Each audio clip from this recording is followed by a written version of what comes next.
बताइए तो सही। आप चुप रहिए, अंदर जाइए। सर आप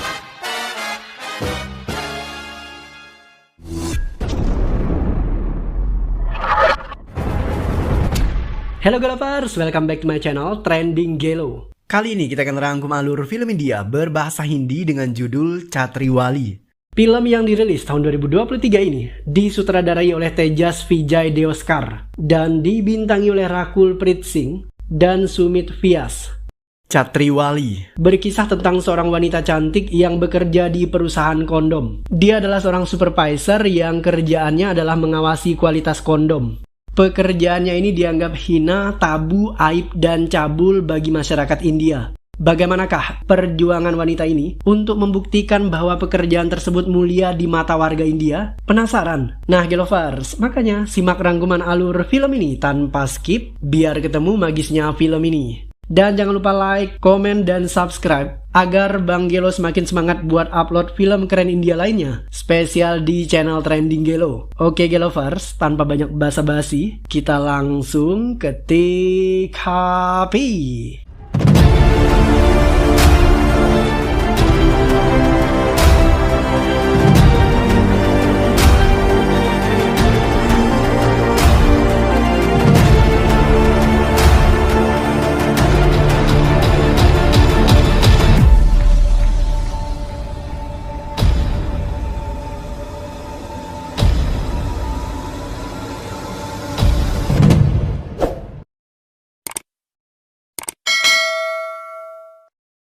Sania adalah wanita cantik lulusan sarjana kimia. Dia belum punya pekerjaan tetap. Sania tinggal bersama ibu dan dua adiknya yang masih sekolah. Ayahnya sudah lama meninggal dunia. Ibu Sania kerjanya serabutan. Kadang laundry, kadang jualan kue, dan kadang dia juga hobi bermain judi. Sania terpaksa menjadi tulang punggung keluarga. Ia menyambung hidup dengan mengajar les kimia untuk anak-anak di kompleks perumahannya. Sania adalah guru les yang cerdas. Dia sering memainkan sulap dengan ilmu kimia yang membuat anak-anak menjadi takjub dan sangat senang belajar bersama Sania. Sania sebenarnya sudah mencari pekerjaan ke berbagai tempat, namun lamarannya selalu ditolak. Karena kesulitan mendapatkan pekerjaan, Sania menjadi sensitif dan mudah marah. Suatu hari, Sania naik bis dan di sana dia bertemu dengan pemuda yang bernama Rishi. Rishi adalah pemuda yang baik dan ramah. Melihat Sania yang tidak kebagian tempat duduk, Rishi menawarkan Sania kursinya. Sania justru tersinggung. Dia pikir Rishi menganggap jika dirinya lemah dan tidak kuat berdiri dalam bis. Sania marah kepada Rizky dengan berkata, "Aku masih bisa berdiri sendiri, jangan sok baik dan sok perhatian kepadaku." Rishi kaget mendengar ucapan Sania. Dia berusaha menjelaskan bahwa niatnya tulus, tetapi Sania tetap ngeyel dan dia sekarang berdiri menjauh dari Rishi. Tidak lama kemudian, seorang ibu-ibu masuk ke dalam bis. Rishi tidak tega melihat ibu-ibu ini berdiri. Dia kemudian menawarkan tempat duduk kepadanya. Nah, setelah melihat apa yang dilakukan Rishi kepada wanita itu, Sania akhirnya sadar jika Rishi memang tulus. Sania mencoba meminta maaf tetapi Rishi sudah keburu turun dari bis kota. Rishi tinggal bersama dengan ayah dan ibunya yang sudah lanjut usia. Dia dulu pernah kuliah tetapi putus di tengah jalan karena Rishi memang kurang suka belajar. Saat ini, Rishi membantu ayahnya menjaga toko. Mereka menjual perlengkapan sembahyang untuk umat Hindu. Rishi punya abang yang bernama Kalra. Dia seorang guru biologi. Kalra menikah dengan wanita yang bernama Nisa dan untuk kesehariannya, Nisa adalah seorang ibu rumah tangga. Mereka mempunyai seorang putri yang masih duduk di bangku SMP. Keluarga Rishi sangat taat dalam beribadah. Mereka juga memegang teguh adat dan tradisi India. Suatu hari, Sania menonton anak-anak bermain layangan di kompleks mereka. Seorang bocil bermain curang dengan meletakkan batu pada tali layang-layangnya. Dia melakukan itu agar layang-layang lawan jatuh dan putus. Sania tidak terima anak kecil ini bermain curang. Dia marah-marah dengan bocil itu. Sania ketahuan sama bapak si bocil. Ternyata bocil yang lain selalu menang ketika main layang-layang karena tali layangan mereka dicampur dengan serbuk logam dan dilumuri dengan air jeruk. Kedua benda ini bereaksi dan ketika bergesekan dengan tali layangan yang lain, otomatis tali layangan lawan menjadi putus. Nah, ide untuk menggabungkan serbuk logam dan air jeruk adalah ide dari Sania. Sekarang bapak si bocil ini yang giliran menuduh Sania curang. Karena Sania mengajarkan anak-anak mencampurkan benda-benda aneh ke dalam tali layangan mereka. Sania membantah. Dia bilang dirinya tidak curang. Dia hanya menerapkan ilmu kimia. Setelah mendengarkan penjelasan Sania, bapak si bocil ini sadar jika Sania adalah sarjana kimia yang cerdas. Mereka kemudian berhenti bertengkar dan bapak si bocil ini kemudian meminta maaf. Keesokan harinya, si bapak ketemu lagi dengan Sania. Wanita itu sedang menunggu bis. Sania saat itu sedang mencari pekerjaan. Si bapak teringat akan kecerdasan Sania. Dia kemudian menawarkan Sania untuk bekerja di perusahaannya. Sania awalnya merasa senang, namun ketika bapak itu menyebutkan jenis usahanya, Sania auto marah-marah. Karena bapak ini bilang jika perusahaannya memproduksi kondom dan Sania bisa jadi supervisor yang bertugas memeriksa kelayakan produksi kondom tersebut. Sania menganggap pria ini tidak sopan karena menawarkan pekerjaan yang tidak layak kepadanya. Seorang sarjana kimia seperti dirinya ditawarkan untuk bekerja di pabrik kondom. Nah, tidak terima dengan hal ini, Sania kemudian memarahi bapak tersebut. Malam harinya, Sania tidak bisa tidur. Dia kepikiran terus akan tawaran kerja dari bapak itu. Dia bahkan teringat akan nominal gaji yang ditawarkan, yaitu sebesar Rp50.000 untuk karyawan baru seperti Sania. Sania sadar jika saat ini dia benar-benar butuh uang, karena dia harus membiayai nafkah keluarganya dan juga membayar uang sekolah adik-adiknya. Nah, setelah berpikir keras, Sania akhirnya bersedia menerima kerja sebagai supervisor di perusahaan kondom.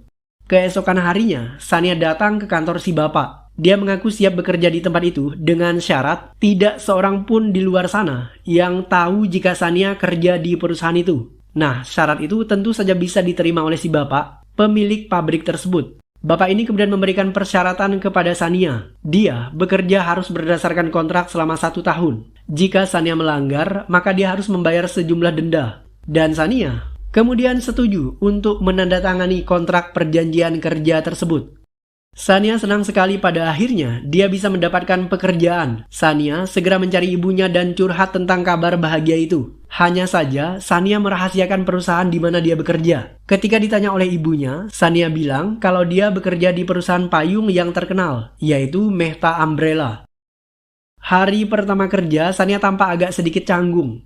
Para pekerja di sana kebanyakan pria. Hanya sedikit sekali para pekerja perempuan. Nah, Sania adalah pekerja yang paling cantik dan hal itu membuat semua mata tertuju kepadanya. Ketika Sania masuk kerja, si bapak mulai menjelaskan apa yang harus Sania lakukan sebagai supervisor. Dia bertugas memastikan kualitas kondom. Setidaknya, ada 2 cara menguji kualitas benda tersebut. Pertama, dengan uji udara. Pada tahap ini, kondom dimasukkan ke dalam gas dengan jumlah tertentu dan tidak boleh pecah atau meledak.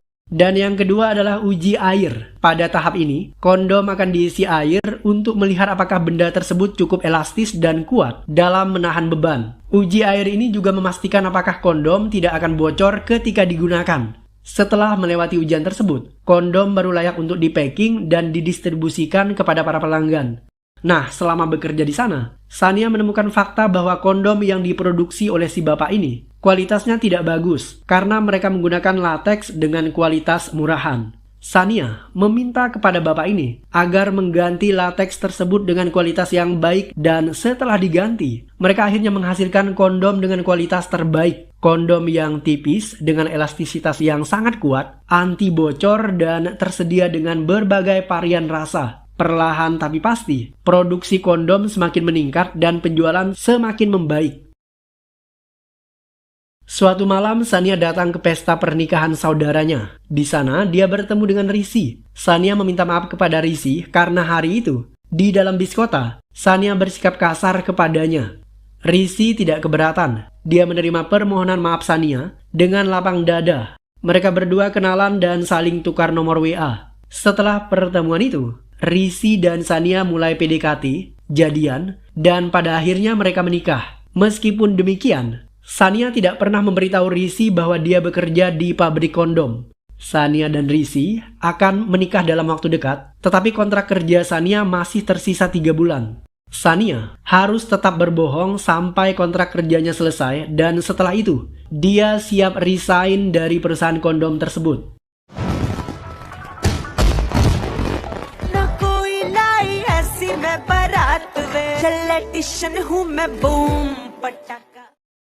Sania dan Risi akhirnya menikah. Mereka kemudian menikmati malam pertama. Sania penasaran ingin merasakan kondom buatan pabriknya. Dia meminta Risi menggunakan kondom saat berhubungan badan.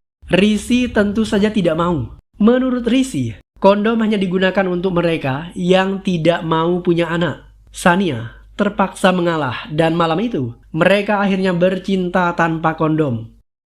Ketika menikah, Sania tinggal bersama dengan keluarga besar Risi. Suatu pagi setelah selesai sarapan, Sania bersiap untuk berangkat kerja. Abang Risi yang bernama Kalra meminta Risi agar mengantar Sania berangkat kerja. Sania mulai panik. Dia takut ketahuan. Sania berusaha menolak untuk tidak diantar oleh Risi. Tetapi Risi memaksa. Dan akhirnya pagi itu, Sania terpaksa berbohong.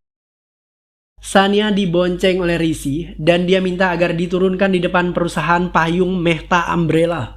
Di sana dia tidak bisa masuk ke dalam karena gerbangnya dijaga oleh satpam. Sania berpikir keras. Dia teringat jika perusahaan itu pernah membuat sayembara desain payung dalam koran lokal. Nah, Sania bilang ke satpamnya bahwa dia adalah pemenang sayembara tersebut. Dan Sania ingin bertemu dengan bosnya untuk memberikan file dari model desain yang pernah dia rancang. Pak Satpam akhirnya percaya. Dia mengizinkan agar Sania masuk ke dalam. Ketika Sania masuk, Risi beranjak pergi dari pintu gerbang. Nah, setelah memastikan bahwa Risi benar-benar pergi, Sania segera keluar dari perusahaan payung tersebut dan bergegas ke perusahaan kondom. Karena Risi selalu mengantar Sania pergi bekerja, Sania mulai merasa lelah harus berbohong dan bersandiwara dengan satpam. Dia mulai menyogok satpam itu sehingga Sania selalu diizinkan masuk ke dalam.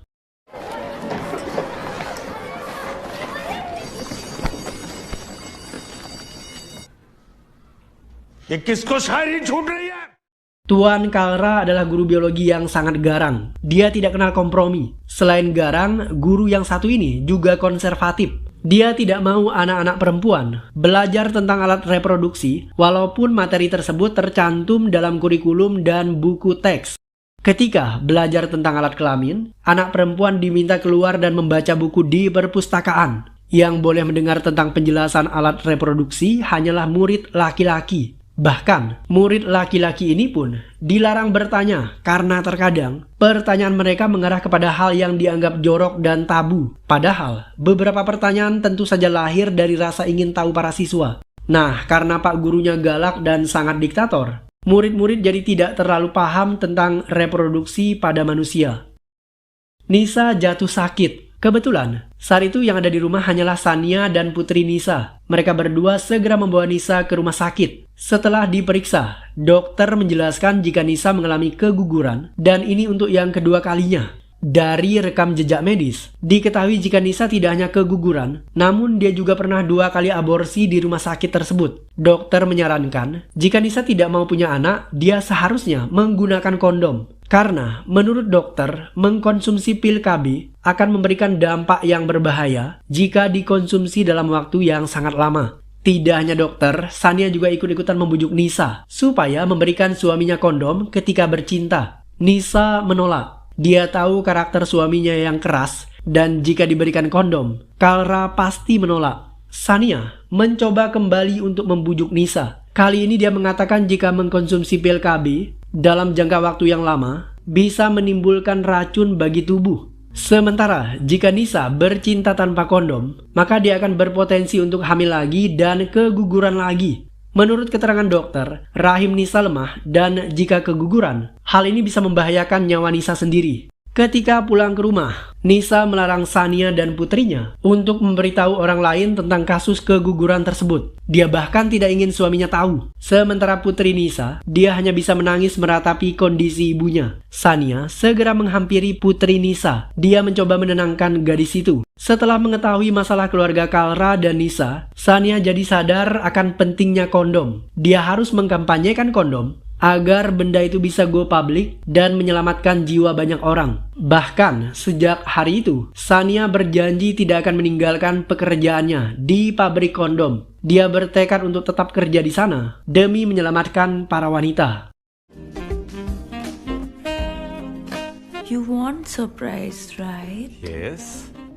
तो फिर मेरे लिए पढ़ लो please Untuk memulai kampanye tentang kondom, Sania memulainya dari suaminya Rizky. Malam itu, sebelum ML, Sania minta agar Rizky menggunakan kondom. Ia bahkan mengancam dengan mengatakan no kondom, no ML. Sania tidak mau pil KB karena obat-obatan yang dimasukkan ke dalam tubuh dalam jangka waktu yang lama akan menimbulkan dampak yang berbahaya bagi tubuh manusia. Nah, karena didesak oleh istrinya, Rizky tidak punya pilihan. Ia memberanikan dirinya untuk membeli kondom. Ketika membeli barang tersebut, Rizky sebenarnya merasa sangat malu karena orang yang membeli kondom identik dengan mereka yang sering main perempuan dan langganan tetap cewek micet. Kampanye penggunaan kondom semakin gencar dilakukan oleh Sania. Dia tidak ingin ibu-ibu di sekitar kompleksnya mengalami apa yang dialami oleh kakak iparnya Nisa. Akibat tidak menggunakan kondom, nyawa Nisa dalam bahaya. Suaminya minta jatah dan ketika hamil, mereka malah aborsi karena Kalra dan istrinya malu untuk punya anak di usia 45 tahun. Sania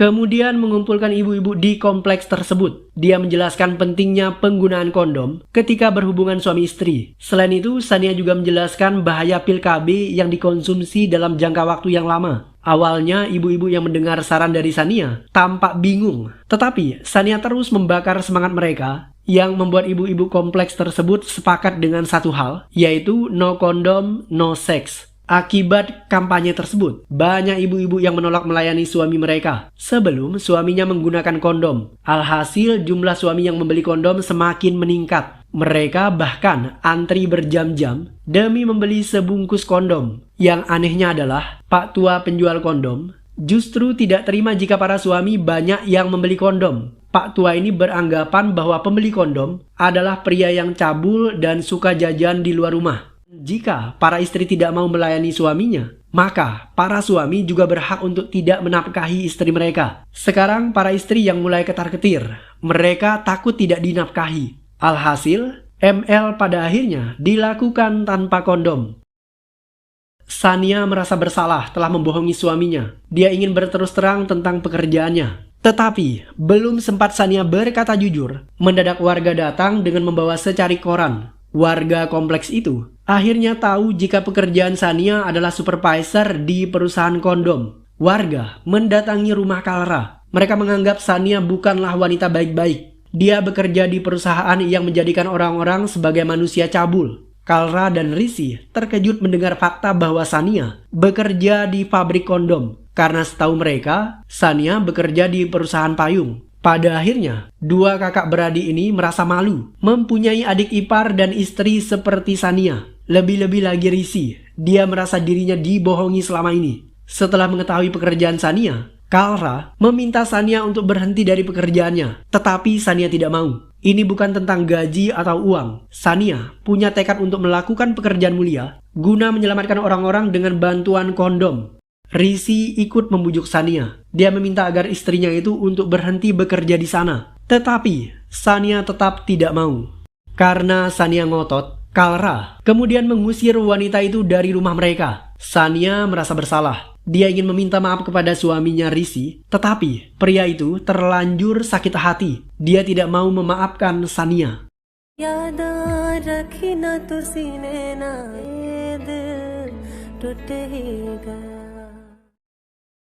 Sania keluar dari rumah keluarga Kalra. Dia kembali ke rumah ibunya. Ibu Sania meminta putrinya agar tetap mempertahankan rumah tangganya. Dia harus kembali kepada Rizky. Sania tidak mau. Dia ingin tetap fokus dengan mimpinya, yaitu melakukan pekerjaan mulia. Menurutnya, pil KB akan menyebabkan dampak negatif terhadap kesehatan dan solusi sehatnya adalah kondom. Karena itulah, Sania tetap ingin bekerja di perusahaan tersebut. Tidak lama kemudian, bos perusahaan kondom datang ke rumah Sania. Dia meminta maaf karena berita di koran. Dan ternyata, ada karyawan pabrik yang iri dengan Sania. Sania lebih disayang oleh atasannya dan mendapatkan gaji yang lebih besar ketimbang karyawan lain. Nah, karena sebab inilah, karyawan tersebut kemudian meminta wartawan untuk memberitakan pekerjaan Sania di surat kabar. Sania sadar jika orang-orang menolak pekerjaannya karena mereka punya mindset yang salah tentang kondom. Padahal, kondom adalah bagian dari alat bantu reproduksi. Kondom, sama halnya dengan pendidikan seks, harus diberikan sejak awal kepada anak-anak remaja, supaya mereka tahu dan mengerti bagian dari alat reproduksi manusia. Dengan mengetahui hal itu, mereka bisa mencegah terjadinya hal-hal yang tidak diinginkan. Misalnya mengeksplorasi sesuatu dengan cara yang salah, tanpa mengetahui dampak yang akan ditimbulkan. Sania berpendapat bahwa anak-anak harus diberikan ilmu tentang alat reproduksi manusia sejak dini. Menurutnya, pendidikan seks bukanlah hal yang tabu, melainkan sebagai ilmu pengetahuan, di mana setiap orang berhak untuk mendapatkannya. Sania kemudian mendatangi sekolah di mana Clara mengajar. Dia mengusulkan pendidikan seks kepada anak-anak usia SMP. Pak Kepsek tidak mau. Hal itu dianggap tabu dan cabul. Karena ditolak, Sania kemudian mendirikan stan yang memberikan edukasi tentang alat reproduksi pada manusia. Stan itu ia dirikan di depan gerbang sekolah. Ketika jam istirahat, anak-anak berkumpul di sana. Mereka belajar banyak tentang alat-alat reproduksi manusia. Sania kemudian menjelaskan semuanya dengan cermat dan teliti. Sementara itu, anak-anak tampak sangat antusias sekali mendengarkan penjelasan dari Sania. Bahkan, ada di antara mereka yang polos bertanya, apakah ciuman bisa menyebabkan kehamilan atau tidak? Sania kemudian memberikan penjelasan bagaimana seseorang bisa hamil. Ketika anak-anak semakin ramai memadati stan tersebut, Pak Guru Clara justru marah-marah. Dia mengancam akan mendrop out siswa yang berani keluar dari gerbang sekolah dan belajar tentang edukasi seks dari Sania. Menurutnya, anak-anak belum cocok direcoki dengan pengetahuan seperti itu. Mereka masih belum siap mengendalikan perasaannya. Sania justru membantah pendapat Guru Clara. Menurutnya, anak-anak memang harus diberikan pendidikan seks di usia dini. Karena ketika usia SMP, banyak perubahan yang terjadi pada tubuh mereka. Dan hal itu berkaitan dengan alat reproduksi manusia. Ketika mereka tidak tahu akan hal tersebut, yang dikhawatirkan adalah anak akan tergesa-gesa mengambil keputusan jika mereka tidak diberikan pemahaman yang tepat. Mereka bisa memilih jalan yang salah, dan hal itu tentunya berakibat fatal bagi masa depan mereka. Malam tiba, ayah Risi meminta putranya untuk menjemput Sania. Risi harus mengalah dan jangan mengandalkan ego pribadi, karena hal itulah yang justru akan menghancurkan biduk rumah tangga mereka. Si ayah kemudian bercerita bahwa di masa lalu, dia bekerja sebagai tukang jagal. Namun, dia membohongi keluarganya dengan menyebutkan bahwa dirinya bekerja sebagai sopir truk. Saat itu tukang jagal dianggap pekerjaan rendahan karena tugasnya menyembelih hewan yang dilarang dalam agama Hindu. Semua itu ia lakukan demi menafkahi keluarganya. Nah, setelah mendengar wejangan dari sang ayah, Risi akhirnya sadar. Dia mau menurunkan sedikit egonya. Semuanya itu ia lakukan demi keutuhan rumah tangga mereka. Risi siap untuk menjemput Sania. Sania tetap bertahan di depan gerbang sekolah. Dia ingin memberikan pendidikan seks kepada anak-anak di usia dini. Tidak lama berselang, polisi datang menangkap Sania atas perintah dari Guru Clara. Wanita ini ditangkap karena dianggap mengajarkan hal-hal yang tabu dan jorok serta cabul kepada anak-anak. Risi menemui Sania di dalam penjara. Dia meminta maaf dan segera membayar uang jaminan untuk kebebasan Sania. Setelah keluar dari penjara, Sania kemudian membuka kursus untuk semua anak yang ingin mengetahui lebih banyak tentang pendidikan seks. Mereka belajar di halaman rumah Risi. Bahkan, Risi ikut mendampingi Sania memberikan pembelajaran tersebut. Clara tidak terima dengan tindakan Sania. Lebih-lebih lagi karena Sania menjadikan halaman rumah mereka sebagai tempat untuk mendidik hal yang jorok dan juga cabul. Clara marah dan mengusir Risi. Tetapi, di saat bersamaan, istri Clara mulai angkat bicara. Selama ini, dia merasa jika dirinya terabaikan dan tidak dihargai sebagai seorang wanita. Semuanya harus sesuai dan tunduk pada perintah suaminya. Bahkan, anak perempuan Clara juga ikut bicara. Dia merasa simpati terhadap nasib ibunya yang menderita sakit. Istri Clara bisa saja kehilangan nyawanya jika dia kembali keguguran. Nah, untuk mencegah proses keguguran itu, makanya dibutuhkan kondom dalam hubungan badan. Ketika mengetahui jika istrinya sakit dan bisa berakibat fatal bagi kehidupannya, Clara akhirnya sadar. Clara kemudian mengizinkan Sania memberikan pendidikan seks bagi anak-anak di lingkungan mereka. Dan film pun berakhir.